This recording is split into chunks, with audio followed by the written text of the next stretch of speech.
My name's Nige, but everyone calls me Nige. So you already know, you can call me Nige. Today we're gonna be making the hot girl summer dessert. I wanna see this on everyone's Instagram, everyone's Snapchat, everyone. You need this. We're making pineapple sorbet. Not to be confused with sherbet because we're not using any dairy. We're using pineapple and Prosecco.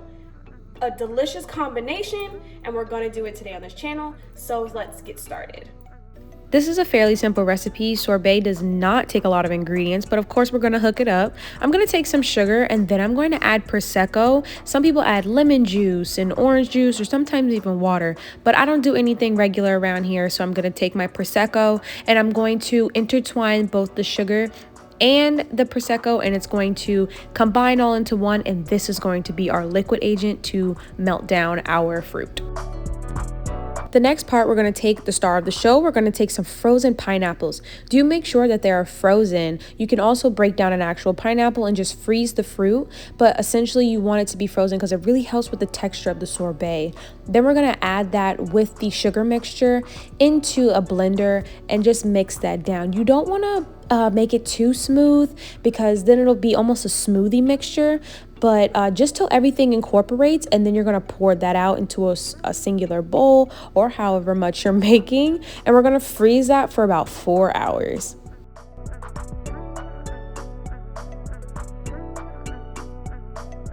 In the meantime, I'm going to work on a little fascinator for our dish. This part is completely optional, but if you want to add a little, oomph to your dish, I would recommend trying this out. I'm going to take some pineapple slices and really pack on some brown sugar and cinnamon.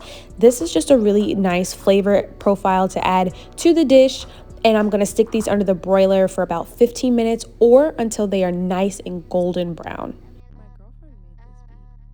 After you take your sorbet out of the freezer, you should have this nice creamy dessert that has this nice little hint of Prosecco in it. It is perfect for the summertime. You need to have this.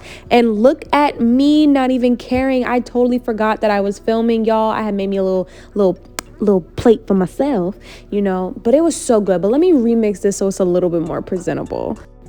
There we go. So here is our pineapple and Prosecco sorbet.